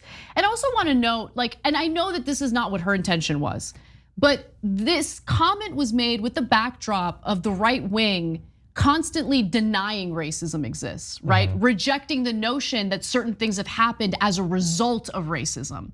And so I think whether we like it or not, people are already, well-meaning people are already kind of like subconsciously primed to immediately have like a knee-jerk reaction to statements like the one that she made without even really thinking about, okay, what was the intention here, So with that said, she did invite the CEO of the Anti-Defamation League on The View. She said that she wanted to improve her understanding of the issue. And she also issued another apology on air. So let's take a quick look at that.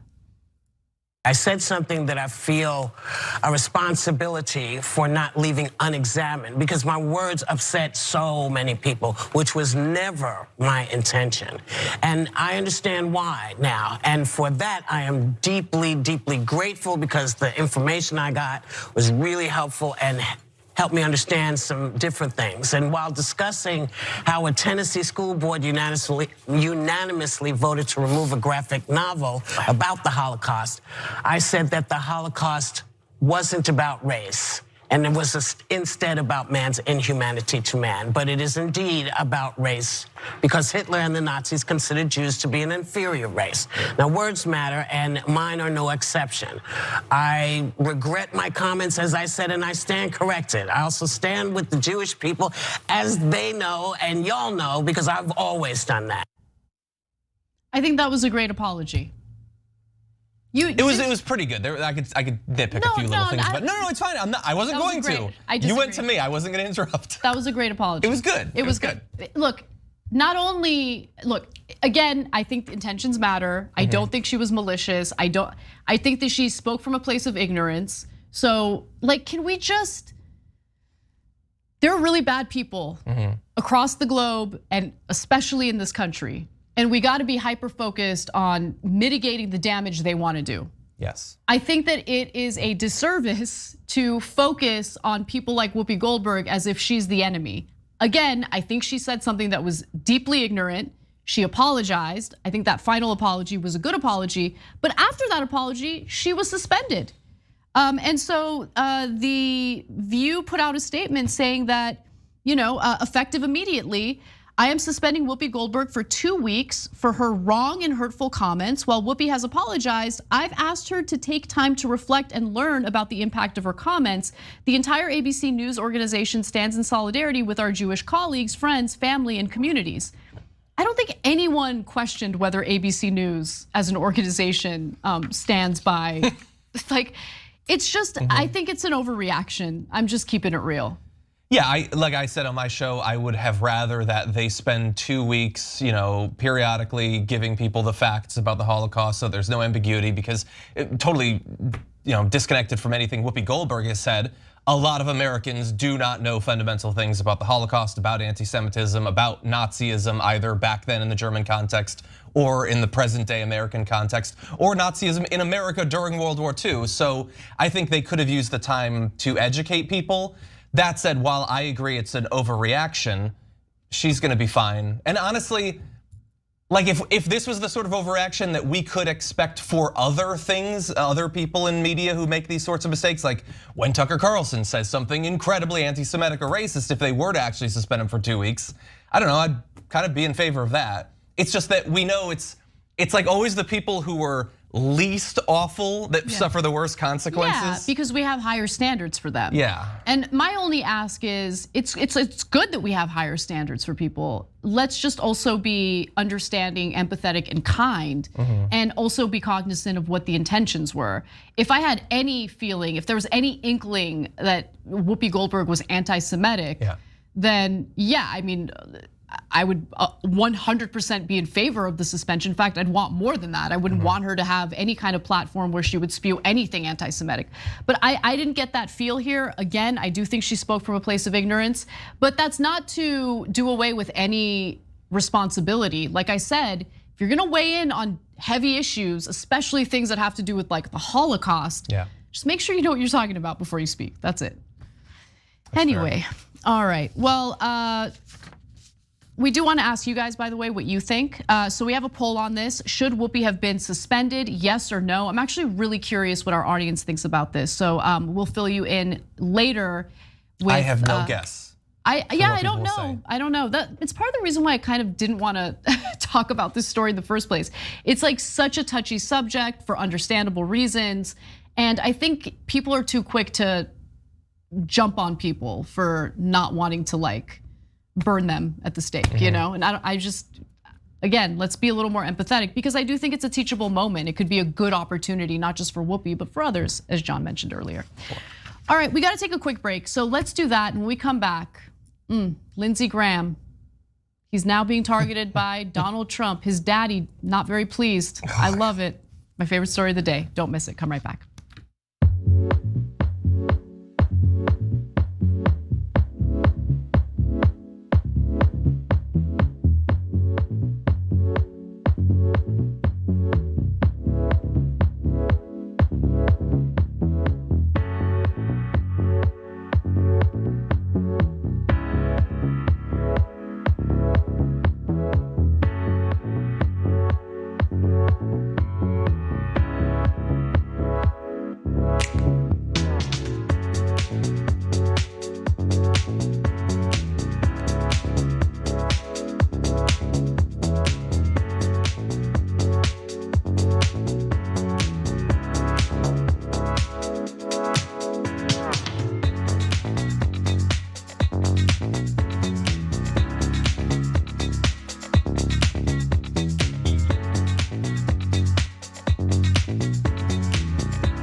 Our Twitch community is awesome, and you guys are gonna have a lot of great content to look forward to today, because after the bonus episode, Brett Ehrlich is gonna host Happy Half Hour. You wanna know what his bracket is? I do. It's a doozy. Most it is a doozy. Anti-Semitic comments by Whoopi Goldberg. No, that would not be a doozy. That would not be fun. So the bracket is best HBO drama. Oh, interesting. How do you even answer that? I'd have to take it on case-by-case basis. Too much That's good the stuff. benefit of the bracket. It is, so check that out after our bonus episode tonight at twitch.tv/TYT. It's Game of Thrones, but whatever. See, but that's the thing. Like, I don't know if we're gonna get strict with what's considered a drama and what's not considered a drama. It's clearly a drama. It is a drama, right? I mean, it's a genre drama, but yeah. Not that I would even make it if it was considered a drama, but like White Lotus would not be considered a drama. I haven't it's seen like a it. Comedy. I assume it's a comedy. It's a comedy. But yeah. Anyway, Succession's gonna win or Sopranos. Oh, Succession. It might be Sopranos though. Come on, Sopranos. No, it's too difficult. The Wire was HBO, right? I think so. Oh, Yeah. that's actually gonna be kind of tough. I haven't seen that, but we just started watching it last night. Yeah. Yeah. What'd you think? Actually, I remember because we've tried watching it twice before, and we just couldn't get through like the first few episodes. Me too. But last night, the first episode of The Wire, I was like, I'm into this. Oh, I'm into this. Yeah. So we're gonna hopefully get through it this time. All right. So I wanted to give a shout out to our Twitch community. Carp ODB, 14 months, tier 1 with the comment, happy anniversary to me indeed. Just got the call, hired by the state legislature. Ooh. Very nice. Nice. Congratulations. Compass 1981, 5 months prime with the comment, I've been a member for 5 years and subbing Bezos bucks to TYT, double dose. I love it. Damn. I love it. Angie Pepper says, Angie Pepper is such a good name. I do like that. Yeah.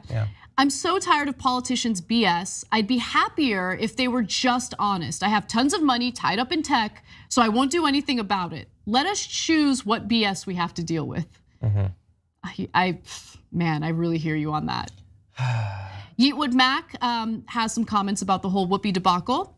The other side too, it was racist because the point was to create a pure master race. So they tried to eradicate anything that did not adhere to that idea, whether it was race, disability, sexuality, it was white supremacy. You're right about that. All right, let's go to our YouTube member comments, starting with TR. Can we stop calling it tax breaks and start calling it what it is, tax theft?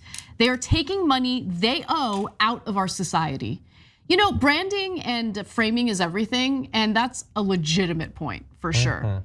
Deanna writes in and says, hey, Salty Anna, thank you for spreading the truth. Diana, thank you for watching. I think I said Deanna earlier, but it's Diana. Thank you for watching, really appreciate it. Let's get back to the show.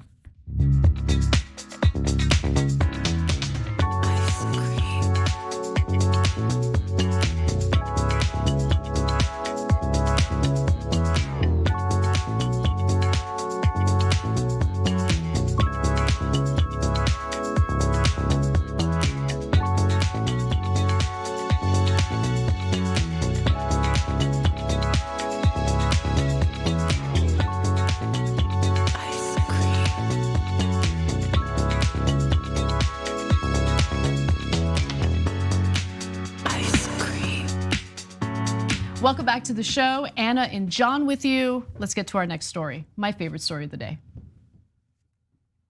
So, poor Lindsey Graham. After literal years of sucking up to Donald Trump, after doing everything his daddy wanted him to do, Trump has turned his back on the senator. Apparently, even the smallest criticism, the smallest pushback by Senator Lindsey Graham toward Donald Trump is enough to completely end this beautiful bond that they once shared. So Lindsey Graham is an embarrassment. He is not someone I respect. He is someone who went from being incredibly critical of Donald Trump during the 2016 Republican primaries to sucking up to him because he loves that power and he will enable all the bad behavior as long as he can get close to that power. I don't see Senator Lindsey Graham, a war hawk, as an alpha. I see him as a beta, which means he needs to take a trip on the beta bus. Beta!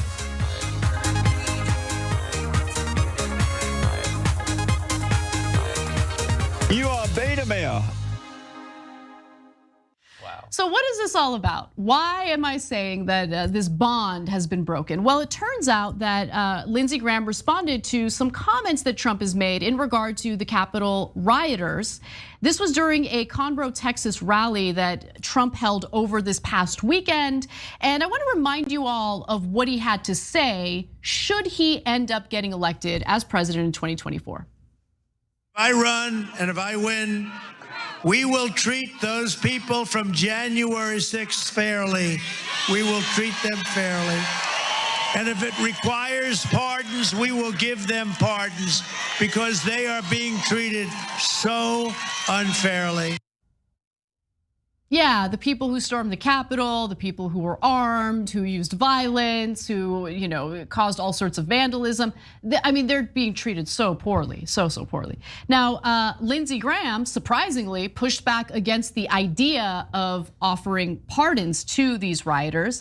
He said, quote, "I think it's inappropriate. I don't want to reinforce that defiling the Capitol was okay.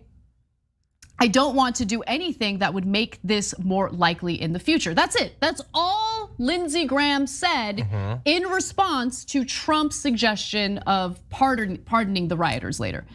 And Trump's furious about it because of course he is. He's a child, and anyone who crosses him, anyone who hurts his ego, bruises his delicate ego, must be destroyed. So he released a statement saying, "For us to remain a nation of laws," no, this is not. This is from Lindsey Graham as well. Lindsey Graham also said, "For us to remain a nation of laws, not men, we must speak with one voice when it comes to politically motivated violence. Americans are entitled to have a speedy trial and their day in court, but those who have actively engaged in violence for whatever political cause must be held accountable and not be forgiven." So to be fair to Trump, I guess, Lindsey Graham did issue more of a robust pushback. And so in response to all of that, we have this negative reaction from Donald Trump. Let's take a quick look at his statement on Newsmax. On Saturday at the rally, you talked about the potential, if it's appropriate, of pardoning some of the January 6ers. Yeah. Lindsey Graham said a couple days later he thinks that's inappropriate. What do you think? Well, Lindsey Graham's wrong. I mean, Lindsey's a nice guy, but he's a rhino. Lindsey's wrong. You have to have equal justice, and this isn't equal. No. So I would absolutely be prepared, and Lindsey Graham doesn't know what the hell he's talking about if he says that, because you have to have equal justice. It's very, very unfair what's happened to this group of people. All right, so apologies. After Trump had said that on Newsmax, that's when Lindsey Graham came out with that second statement. And you can kind of notice that he softened it up a little bit, but still made it clear that he thinks there should be consequences for the rioters, something that I actually agree with him on. Yeah, well, and in that second statement, he did basically the same thing that Ted Cruz did after he received pushback for acknowledging what the January 6 people were. In his follow-up commentary, he said, I should have said that, blah, blah, blah, blah. Also something George Floyd protests. So Lindsey Graham did the same thing, trying to say that, I oppose everything. I wasn't even really saying anything about January 6th. It was really about all those people that burned down state capitals and all that. I like that he sort of stuck to his semi-guns. The guns were made of rubber, but he stuck to them. I'm surprised that he publicly disagreed with Trump in the first place. It would have been very easy for him to just not say anything. Or to evade, so minimal credits. Lindsey Graham, I don't really care if he ever gets any credit, but I guess that's something. We should also acknowledge, by the way, if you do you have I don't think the graphics are for this. So we talked about this morning on TDR, and the AP and I think the Washington Post have done separate analyses of the sentences that were doled out for people who were involved in. Yes. Yeah, it was like tons and tons of people went to jail for literally years in some cases. So this idea that everyone just went and got shawarma afterward, and meanwhile they're being really mean to the January 6 people is just not true. They arrested in like a 2-week period, I think 13,000 people at those protests. They were quite rigorous in trying to get people who they think broke any laws. No, you're absolutely right about that. But going back to Lindsey Graham and whether he deserves credit or not, this guy really deserves no credit, regardless of his minor pushback against Donald Trump. Because all it really takes is Donald Trump calling him names like Rhino, Republican in name only. All it takes is Donald Trump, threatening him, issuing some sort of, veiled threat through whatever channels he can still issue statements from. And he caves, that's what they do. It's not just Lindsey Graham. You see it with so many Republican lawmakers. That's what was so fascinating about Trump's presidency. All of these individuals who were previously thought of as these strong men ended up being incredibly weak and cowardly. And Lindsey Graham certainly falls in that category. And I just want to remind you all that during Trump's presidency, while he was engaged in all sorts of awful behavior that hurt this country, he was enabled by none other than Lindsey Graham. In fact, let me give you that reminder. I actually like President Trump. He's been very nice to me. He's allowed me to be in his world. He allows me to give my 2 cents worth about different issues when he was president. This is his party. If you don't get that, you missed a lot at CPAC. Let's just be honest. The bad guys were afraid of Trump. He's the most consequential Republican since Ronald Reagan. It's his nomination if he wants it, and I think he'll get reelected in 2024. And I'm not going to vote for anybody for leader of the Senate as a Republican unless they can prove to me that they can advocate an American first agenda and have a working relationship with President Trump, because if you can't do that, you will fail. President Trump deserves the Nobel Peace Prize and then some. President Trump is the most consequential Republican in the party. If Mitch McConnell doesn't understand that, he's missing a lot. As to President Trump, in that poll, you own the Republican Party, my friend. You are the hope of the future of conservatism, President Trump. Well, he owns the Republican Party. It's his nomination. The president has a hell of a story to tell about what he did for this country, and more importantly, what he can do. This is the party of Donald Trump. If you think otherwise, you're in for a rude awakening. If you play Trump, you're going to be a big loser. Does that look like an alpha to you, or does that look like, what does that look like again? Beta.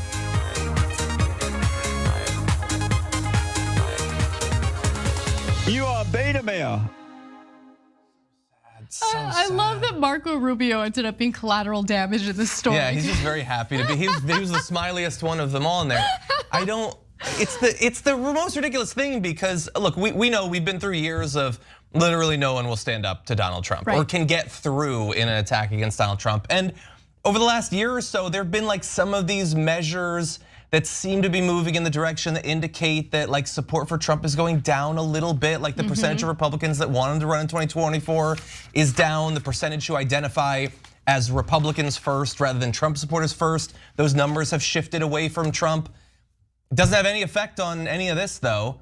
They still just back down immediately. And honestly, I am so torn on the sort of silent desire I have to see someone finally be able to get through and just make him look like the fool he is. Not to say that there haven't been people like that, like people like AOC and stuff like that, but she's not a Republican, so it's irrelevant. We need someone on their side who can point out how obviously stupid and vain and pathetic and try hard and all of that he is. The downside though is if that person ever does come up, they're gonna be a crazy fascist. Oh, it's gonna be even worse. Way worse. So, exactly. That's what I was gonna say. Be careful what you wish for. I know. I mean, the one, I guess, semi-good thing about Trump was just how incompetent he was, and that incompetence prevented him from doing much of what he wanted to do, or getting reelected, of course. But also, I mean, that I think is negated by the fact that he could have very easily done away with our democratic process. Like he tried. He tried, and he's going to continue trying. That's the part that concerns me the most. Yeah. Anyway, we've got some more news when we come back from the break. Jeff Zucker has resigned from CNN. There's some scandalous drama internally over at CNN. We'll give you those details and more when we come back. Don't miss it. Beta.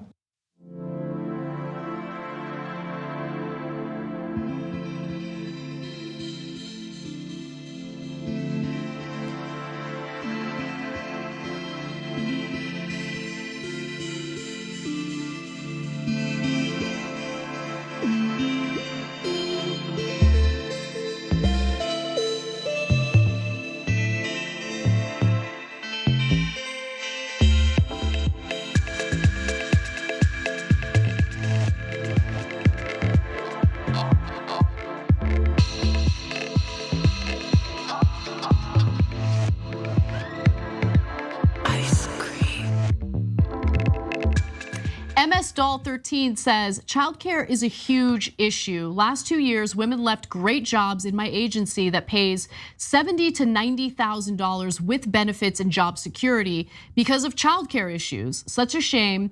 Women are forced back home while we lose good workers. And you're right about that. And look, that's a decent salary. She's right about $70,000 to $90,000 being, a well-paying job, especially in the context of the United States.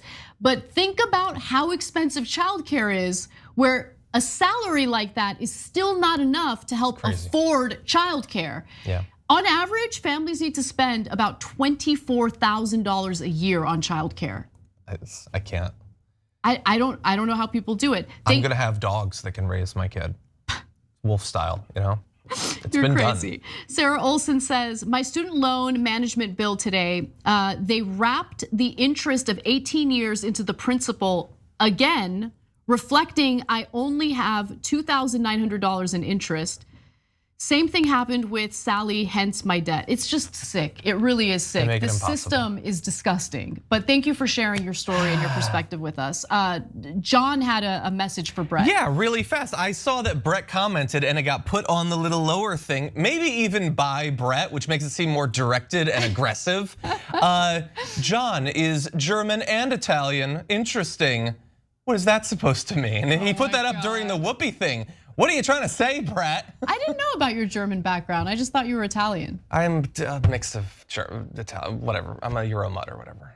But yeah, German, Hungarian, Austrian, a few different things. By the way, Italy sounds pretty damn good right now. Yeah, I'd like to go. Have you been to Italy? No. That's crazy. No, I've barely been to most of Europe. You got to go back to your Germany, motherland. You got to check it out. I know. It's beautiful. All right, wanted to read some, God, we have a lot of stuff to read.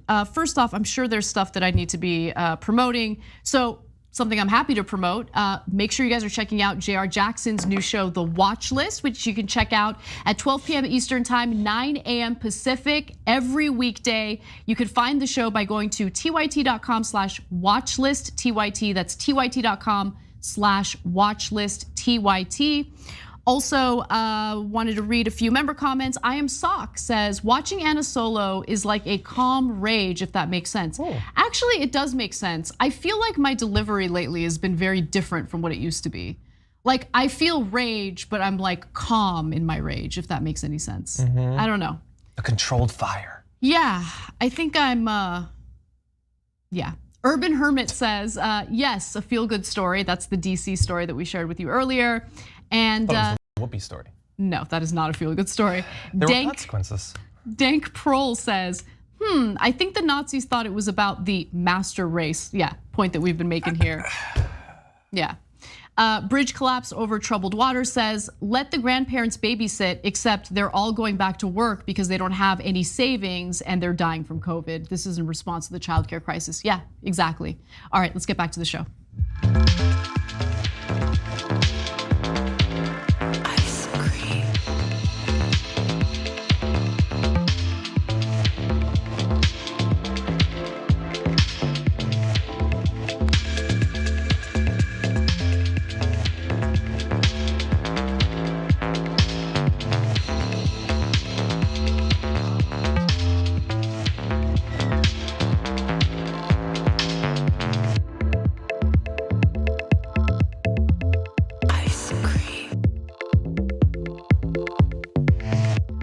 TYT, Anna Kasparian, John Idarola with you. Make sure you check out our bonus episode, which is exclusive to our members. So I guess if you're not a member, you can't check it out. If only there was a way to correct that situation. You could click on that join button. Oh yeah, that's true. You can do that if you're watching us on YouTube, or just go to tyt.com/join to become a member. I have a home improvement project with photos that I'm gonna share with you guys today. I think I'm familiar with it. I'm very curious. Okay, I'm super excited. Okay, so we'll get to that later. And for now, why don't we talk about Jeff Zucker over at CNN. CNN President Jeff Zucker has resigned from his post after it was discovered that he had engaged in a romantic relationship with a colleague. Now, that can be a tricky situation, especially if there's an issue with the power dynamic. Gotta be honest, there's something missing from this story. That's my speculation, but here's what we know so far. There is not an imbalance of power in this relationship. Apparently, this had to do with him failing to disclose the romantic relationship with management. As part of the investigation into Chris Cuomo's tenure at CNN, he writes, I was asked about a consensual relationship with my closest colleague, someone I have worked with for more than 20 years. I acknowledge the relationship evolved in recent years. I was required to disclose it when it began, but I didn't. I was wrong. As a result, I am resigning today. Okay. Who was the person he was in a romantic relationship with? Now, if it was an associate producer or if it was someone who reports to him, there is that power dynamic. I would say that that relationship is wrong and it shouldn't be happening. But that is not the case in this story. So Zucker was referring to Allison Gollust, CNN's executive vice president and chief marketing officer, and one of the highest ranking leaders of the network who is closely involved in major business and communications decisions. She said in a statement, by the way, she's still employed, she's not resigning. She said in a statement that she is gonna remain in her executive role. She says, Jeff and I have been close friends and professional partners for over 20 years. Recently, our relationship changed during COVID. I regret that we didn't disclose it at the right time. I'm incredibly proud of my time at CNN and look forward to continuing the great work we do every day. They're both divorced. There's no extramarital stuff going on. They're both executives at CNN. I just don't. They're both of age. They're both of age. Like, there either is something that we don't know about happening behind the scenes, and that's a possibility. I'm speculating here. Or this is just weird and nonsense. Personal stuff aside, I don't like Zucker is awful and CNN is, I think, under his leadership, garbage. Okay, so I want to be clear about that. But I'm putting that bias aside to just focus, laser focus on this particular issue. They're two consenting adults. They both are executives. Why does management even need to know about it? Like, it's weird. I think it's creepy that management needs to know about it. Theoretically, it's company policy, and they're executives who probably have quite a bit of control over what that policy is. They got to be bound by it as much as anyone else, especially if they're setting the terms of the policy. If that's the policy, that's the policy. I'm just questioning like the policy applying to these types of situations. Are they better than us because they're higher up in the company? No, look, the reason why HR would want to know about relationships or romances in the office is because if there is an imbalance of power in that relationship, it could be considered coercive. Is there not? I mean, she's an executive, he's a CEO. Is that still not? I mean, she's very high, but he's still higher. I don't know, and I'm gonna be completely honest, I don't care. I'm just for playing devil's advocate, he is still higher than her. Sure. I don't know, there's clearly something else. I mean, they're very much, I feel like saying that it's about the disclosure and when it happened is a red herring. Even the way that they word it, like in her statement, she's like, we regret that we didn't disclose it at the right time. But you didn't disclose it, they found it while they were investigating stuff. Stop pretending like you were gonna get around to it eventually. You hadn't disclosed it. And again, I don't even know does that justify the CEO stepping down? And if it did, why would it not justify her stepping down too? Exactly. The fact that it's only him. There's something we don't know. There is something we don't know. Like, look, Jeffrey Toobin still works at CNN. Like, just put it all in context. There's something we don't know. Yeah. I don't know. He didn't disclose that he was masturbating at the right time. Oh my God. I don't know what that time would be, but he didn't disclose. He did just, I'm not gonna finish the sentence. Anyway, by the way, he didn't disclose. Avoid having relationships in the workplace. Yep. Okay, like avoid it like it's the plague. It is not a good idea in any circumstance. It's just a bad idea. Like, it's where you work, it's where you make your money. Don't get into a romantic relationship if you can help it. It's always a bad idea. Yeah, I suspect that is not what this is about. Although again, it's pure speculation, and more importantly, I don't care at all about him or his personal life or whatever. I think CNN was hot garbage in no small part because of him. He certainly made it worse. And there's been tons of profiles of him about how intentional some of the changes to the format of shows were and his desire to turn it more into the sorts of debate shows that happen on ESPN and all of that stuff. All horrible decisions that did immeasurable harm to America and helped ease the path of politicians like Donald Trump to getting in power. But I also don't think that post him, CNN's gonna be great. No, of course not. Of course not. I mean, they're gonna look for another Zucker type person to fill that role. Right now, there's like a coalition of executives who are, filling that role until they find a replacement. And you're right. Overall, I don't care. But I do want to be on the record saying that there's more to this story that we do not know about right now. I agree. And I just want to be able to brag in the future when that information comes out and I can say I was right. So yes, and you were on the record before me, so you get primacy. All right. Let's go back to discussing NFTs, because now musical artists are furious that their work is being used for profit without their permission. So if you thought NFTs and the grift associated with them couldn't get any worse, well, buckle up, think again. Apparently there is a site known as HitPiece, and it's been stealing music from musical artists, taking it without their permission, and then essentially packaging it up as an NFT for profit. Now, as you can imagine, musical artists are not pleased with this and they're speaking out. So here's how HitPiece describes its service. They say each HitPiece NFT is a one-of-one NFT for each unique song recording. Members build their hit list of their favorite songs, get on leaderboards, and receive real-life value, no they don't, such as access and experiences with artists, except they don't. The artists don't even know that they're being included in this and that this company is making money off of them and the work that they do. So it's a massive grift, and the fact that this NFT thing continues happening blows my mind. But some of the artists who have been part of this without their permission are now speaking out, and they're furious with good reason. So again, HitPiece did not get permission to use any of the songs by people like Taylor Swift, Britney Spears, John Lennon, Bob Marley, Nirvana, Hans Zimmer, and even John Williams' Star Wars score, right? Like all of this stuff is included, no permission to use any of this stuff. And so I want to give you some examples of people speaking out. Louis Zong writes, apparently a lot of my music's been stolen and put up as NFTs on this platform called HitPiece F This. Very upset. There are other examples. Needle Juice Records writes, neither us nor our artists have consented to HitPiece selling NFTs of our music. Crypto grifters prove, what did I say, Crypto grifters. Crypto grifters prove once again that they do not care about artists or ethics, just their dystopian end goal of turning every facet of life into a stock market pump and dump scheme. Yep. I've got more criticism. Can I buy an NFT of that tweet? Because that's worth something. Probably. I don't actually want to. I'll just right click it. Anyway, I hate every one of these stories. And by the way, it might seem like, especially if you're one of the people that's like really into one of these sorts of technologies, that we like go out of our way to find stories like this to talk about.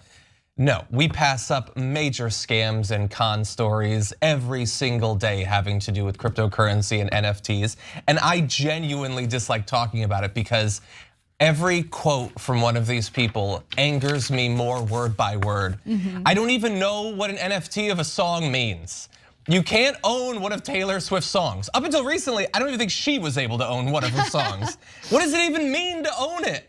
It means nothing. It means nothing. There were already, like the theme song to TDR, we licensed. That's already digital allowance to use it. We don't own it because that doesn't make any sense unless it's an artist individually making a piece of music for you. It makes maybe even less sense than for pieces of art, which again, we already have digital licensing of in a variety of forms. I recently bought prints of 2 pieces of artwork. That the money is gonna go to the artist, it's gonna be sent to me in physical form because just having it online is stupid. I shouldn't have to point that out, but it's just the whole thing, it's just obviously it's a bunch of scams. And that does not mean that one cannot conceive of uses of the technology that would not be legitimate or wouldn't help people who aren't rich. Those things can exist. You know, the stock market runs on computers. Computers aren't terrible just because the stock market is, but the stock market is terrible. And NFTs are a more blatantly corrupt and fraudulent, like at least a stock, there's all sorts of speculation on stocks. Yeah. And they do get pumped up and dumped. And there's all sorts of things like that. But they have some relationship to a product or infrastructure or employees or intellectual property or literally anything. It is not purely speculation for speculation's sake. And I guess that they can't just do that, so they do the minimal fig leaf of attaching an image to it or a piece of music to it or whatever that they have no interest in. It is a massive scam, and if we can get through to just 1 or 2 people to convince them not to get involved in this, I think that we're doing our job. I mean, I think I'm worried. Look, I am worried about ordinary people getting sucked into this and spending whatever disposable income they might have, whatever precious resources they might have on some pump and dump scheme. So like, that's the reason why we cover these stories. It's not to, one day I was covering one of these stories and joke that I was trying to troll the crypto bros. I don't do the stories to troll people. I do the stories because you should be weary of it. I know people personally, young men specifically, who have started doing these risky investments in crypto.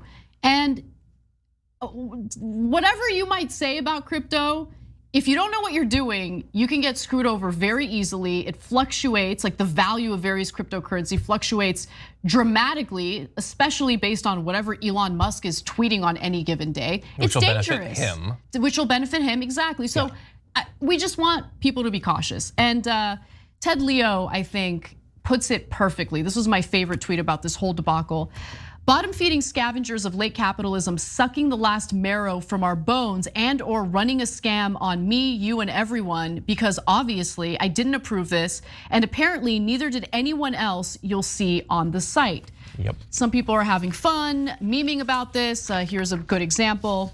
Pretty much every single artist in the world, and then it's a guy kicking someone in the face, and the leg says lawsuits, and Rory Felton, who's the founder of Hit Piece, is the one getting kicked in the face. And then, you know, they did issue an apology, but the apology was ridiculous because they made it appear as though permission was somehow something they were looking for and was granted. Clearly, we have struck a nerve and are very eager to create the ideal experience for music fans. To be clear, artists get paid when digital goods are sold on Hit Piece, but how do they get paid if you haven't even been in communication with them and haven't even asked them permission to use their music? That makes no sense. Like all beta products, like Lindsey Graham, we are continuing to listen to all our user feedback and are committed to evolving the product to fit the needs of the artists, labels, and fans alike. No, not the needs, because no one needs any of this. Exactly. They are all, like at least a few, I appreciate crypto now actually, in comparison, because nobody was really pretending that crypto was anything other than pure speculation on nothing, and a willingness to destroy the environment to get it. The NFTs are like, they're trying to gild it or whatever, and I'm not buying it. The whole thing is just so frustrating. Like a few years ago, they would have at least taken a bunch of people's money and then put out an app that like, you know, crowdsources toilet rental or something. Like there have always been these, there are always people that are going to suck up a bunch of people's money. But like I felt like they used to maybe produce something. Now it's just, it's more see-through. It's every single day there are massive scams where hundreds of thousands or millions or more dollars have been taken from people, and then the person who made it just disappears. And more celebrities are hawking their own NFTs or others. And by the way, they are getting paid to do it. They don't care about the apes. They don't care about the dumb procedurally generated art. They really don't care. If they wanted it so bad, there's all sorts of art out there. They're just getting paid. They make me hate technology. No, really, don't say that. I'm turning against technology. You had that great rant about computers in the stock market. Go back to that. I hate computers now, kind of, and I never thought I would say that. Well, actually, computers did make our lives a lot harder in a lot of ways. I don't know. Like I need the games, constant like bing bing communication. Everyone can like contact you at any given time. This is a computer. Like we have our computer with us at all times, and people are always wanting like, give me attention. That's why I bought a typewriter during the pandemic. Yeah, and like I usually take things too far. I like actual like cameras. I understand that these are digital cameras, but like more so than just being on a phone. Like we used to have actual things that did things, and someone had to make it, and it was complicated. And I'm aging so quickly. I know, we're maturing. Okay, maturing, not aging. It's all bad. It's all bad. All right, I do want to read some comments before we end the show today. But remember, there's more programming for our members following this episode, so check us out. If you're not a member, you can become one by going to tyt.com/join or click on that join button. All right, so kid-tested Politburo approved writes in our member section and says, oh no, Joe Rogan's brainworms are starting to infect other talk shows. How soon before Howard Stern becomes a flat earther? I think the important thing to keep in mind, guys, and I think we're included in this as well. There are no heroes, so don't grow attached to personalities. People have flaws. People are complicated. I used to have heroes. I used to. Certain journalists. I know some of them, I didn't get it at the time. And I am gonna avoid severe disappointment in the future by just accepting that there are no heroes, period. I somewhat disagree. I can name a few, but as a general rule, I agree. Yeah. All right, let's go to our Twitch subs. Top Cat Glass Dragon says, reality keeps surpassing fiction. Rudy Giuliani was last week unmasked as an exiting costumed contestant in the taping of the first episode of The Masked Singer. We hear that as soon as they saw Giuliani, judges Ken and Jackie Thicke quickly left the stage in protest. Deadline reported this. I didn't see that. I just read that for the first time. So we'll give you details on that as we learn more. But thank you everyone for watching. Become a member so you can watch our dank bonus episode next. And then make sure you check out Happy Half Hour after the bonus episode on our Twitch channel. We'll see you guys there.